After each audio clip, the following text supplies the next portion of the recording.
आवाज माझ्यामध्ये मी आपलं मनपूर्वक स्वागत करते. आज खरंच गणपतीच्या टीझर लॉन्चला आपण आलेलो आहोत आणि माझ्यासोबत आहे सतीश सर आणि गौरीताई. आता राजकारणात एकदम चित्रपट तुम्ही बोलताय आणि काय म्हणजे पहिलाच चित्रपट आणि स्वतःच्या निमित्ताने हा चित्रपट येतोय, तर काय होती यामध्ये सांगा तुम्ही सुरुवात. ॲक्च्युली माझे आजोबा माझे झालेले तर त्याच्यामुळे आम्ही त्याच्यावर जाऊन मी स्वतःही थिएटर आर्टिस्ट म्हणूनच काम करायचं. वेळापासून आम्हाला प्रोडक्शन जे करायचं प्रोड्युसर्स आम्हाला यायचं होतं इंडस्ट्रीमध्ये. नाही see before starting of production आम्हाला पांडे फॅमिलीज आहेत त्यांनी आम्हाला स्क्रिप्ट आहे. आम्हाला वाटलं की गणपती हा विषय इतका पॉझिटिव्ह आहे आणि स्क्रिप्ट एवढी पॉझिटिव्ह होती, त्यांनी इतकी मेहनत केली स्क्रिप्टवरती आणि त्याचं विजन हे सगळंच आम्हाला व्यवस्थित असं म्हणून आल्यासारखं झालं.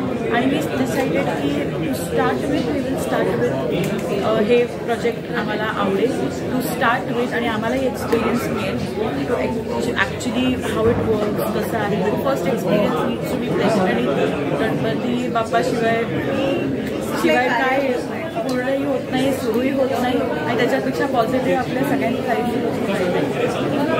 सरांना विचारेल सर मला राजकारण समोर वाटतंय की चित्रपट दोन्ही आपापल्या जागी दोन्ही चित्रामध्ये चॅलेंजेस तर आहेत. असं प्रोडक्शनचं म्हणायचं झालं तर आम्ही प्रोडक्शन हे 2013-14 पासून करतच आलो. कमर्शियल्स आम्ही करायचो, थोड्याफार आम्ही कॅम्पेन पण केलेले आहेत. ह्या चित्रपटाच्या निमित्ताने एक मोठं प्रोडक्शन करण्याची संधी आम्हाला मिळाली. विषय खूपच चांगला होता, फॅमिली ड्रामा आहे हा पूर्ण. त्यामुळे आम्ही मग विचार केला की सुरुवात करूया, कधी ना कधी तर सुरुवात करायचीच होती. या चित्रपटाच्या निमित्ताने आम्ही कामाला सुरुवात केली.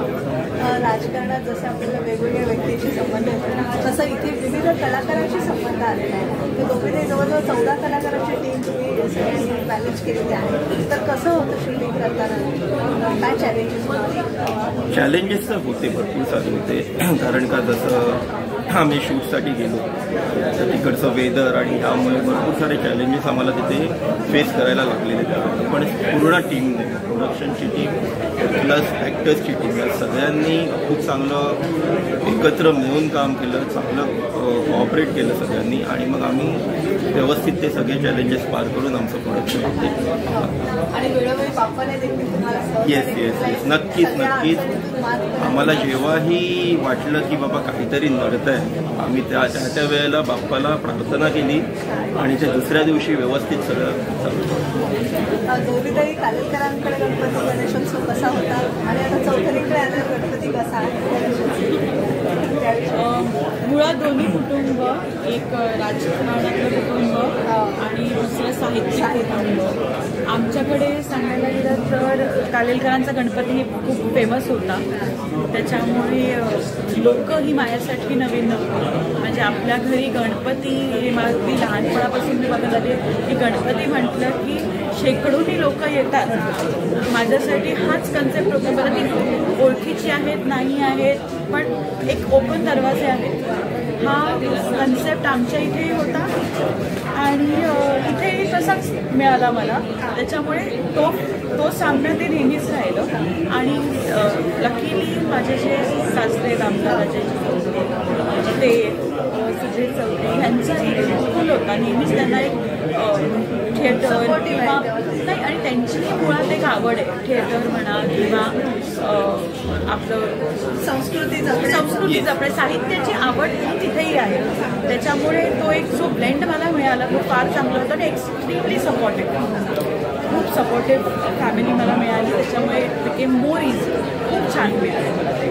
आणि दोन्ही ठिकाणी गणपतीचं तेच होतं की भरपूर लोक, राजकारणातली लोक तिथे यायची.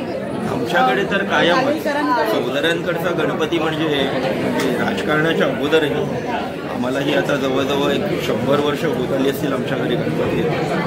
तर आमच्याकडे गणपतीला तर दर्शनाला येतातच लोक, पण गौरीच्या दिवशी नैवेद्यासाठी ही कायम गर्दी असते. आणि बरं का मुंबई हे आमचं मूळ स्थान असल्यामुळे आजूबाजूचे सगळेच ओळखीचे सगळेच नातेवाईक होते कायम घरी. आता साम्य एवढंच राहिलं की कालेकरांच्या गणपतीला बऱ्याचदा राजकारणी यायचे आणि चौधरींच्या गणपतीला आता बऱ्याच वेळेस हा टुगेदर हा जो ब्लेंड आहे तो मला वाटतं फारच स्ट्रॉंग गणेशोत्सव सजावट स्पर्धा महिलांसाठी बरेच कार्यक्रम म्हणजे त्या निमित्तानेच आपण घेतलं तर असे सांस्कृतिक कार्यक्रम बरेच घेतले जातात. तर त्यामध्ये आता हे चित्रपट निर्मितीचं आणखी चालन उघडलेलं आहे असं मी म्हणत आणि तुम्हाला खूप शुभेच्छा आणि सुरेश आणि आणखी तुमच्याकडून चांगली खरंच गणपती आणि आमच्या प्रेक्षकांना आव्हान करावं चित्रपटगृहात येऊन त्यांनी चित्रपट घरात गणपती 26 जुलै 2024 रोजी आपल्या सगळ्यांच्या घरात येणार आहे. जवळच्या तुमच्या चित्रपटगृहात येणार आहे. सगळ्यांनी आवर्जून आमच्या या चित्रपटाला भरघोस प्रेम द्या. नक्की येऊन पहा. धन्यवाद.